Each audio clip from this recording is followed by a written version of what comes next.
That project was looking at the healing journeys of First Nations women, in particular First Nations, as well as Métis and Inuit women. That started 5 years ago. It was a national project. We had people from across the country. We had people with lived experience on the team. We have elders on our team, researchers, we have treatment providers, and we have government representatives as well who have been part of the team, because our belief is that when you take all these disparate little areas of understanding, or people's experiences and their understanding, wherever that comes from, you put together, you have a really solid whole, right? It's not just one perspective. And so we had that really solid team coming together, including the government workers, because if we want to change policy in the end, they have to be engaged and buy-in from the beginning and have their say, so that they are part of that and they own that. And there's going to be that, okay, well, how do we change some of the policies that we have for the better, or practice, or what have you. One of the things that there is a lack of in the substance abuse field and the research literature, if you look at the peer review literature, it's mainly about men, and so there's a lack of research on women to begin with.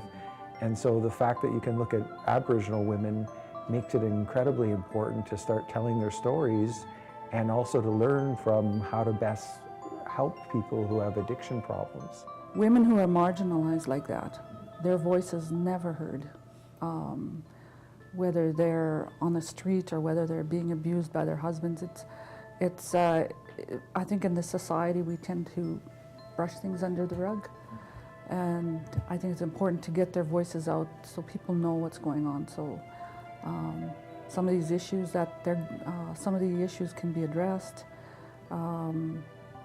because when we think of all the lives lost to drugs, alcohol, and other things, it's awful. And I think we have a responsibility to try to help as much as we can. And doing projects like this, the research, to bring forward those voices, I think it's really, really important. It is empowering. People's pain is validated, especially when they can look back at it and know that they made a difference. If anybody with themselves and their family, and then other women they come across, if she can do it, I can do it. You know, power of example.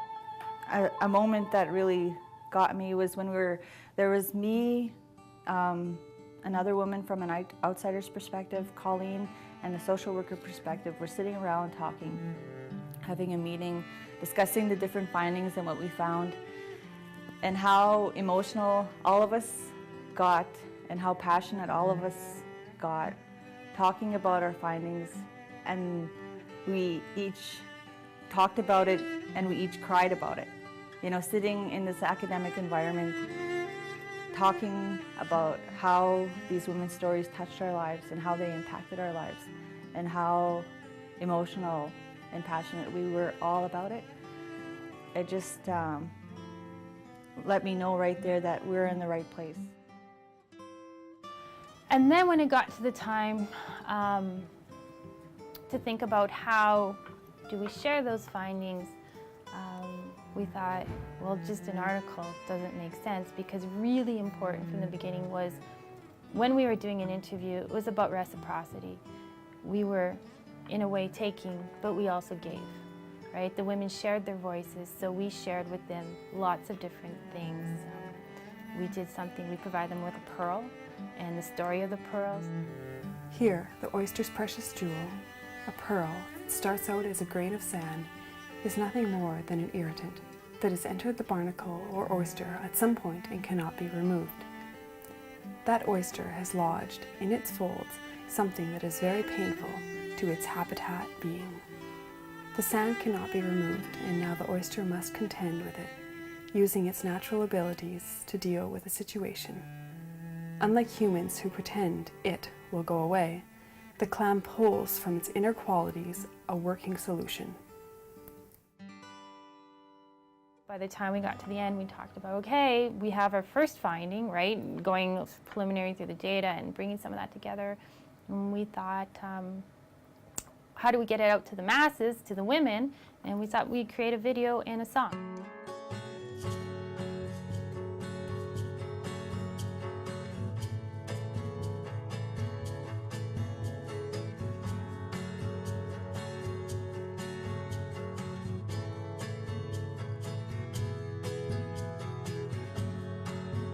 survive through the pain, many emotions like waves, laughing and crying again and again.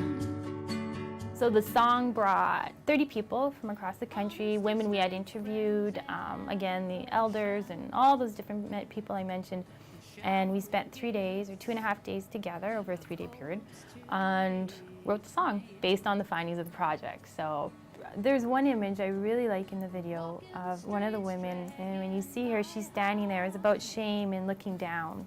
And there's a picture, it's the graffiti on the back of the wall is imposed on the window that's beside her from a house. It just fits the song perfectly, and to have that image with her and the look on her face as well. And the video goes from black and white and feeling of loneliness and all that goes with that to color, and then it goes from different types of shoes, because it's stilettos to moccasins, right? And learning about culture and having pride in culture.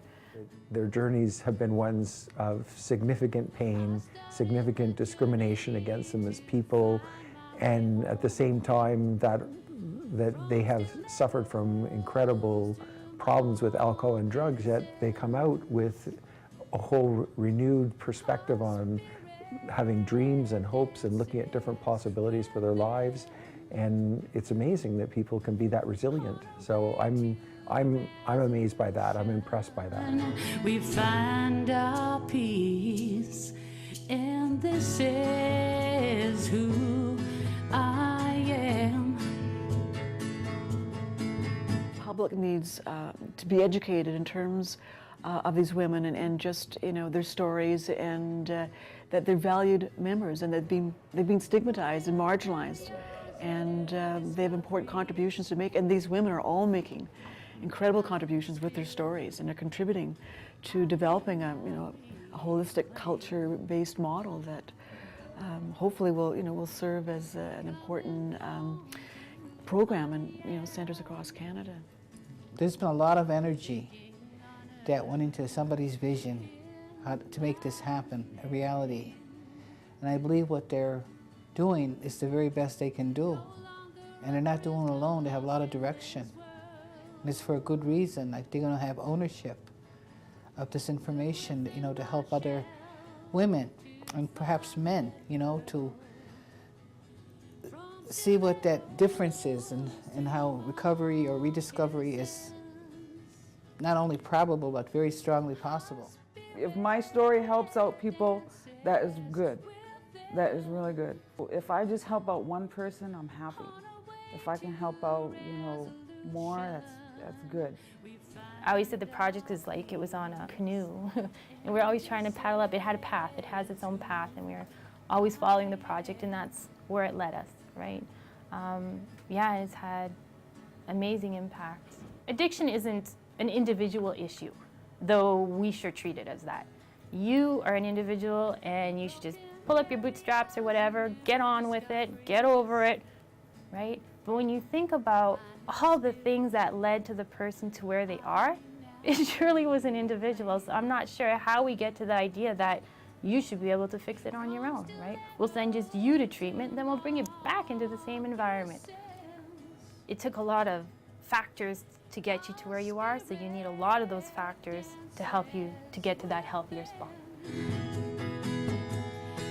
On our way to resolution, we find our peace, and this is who I am,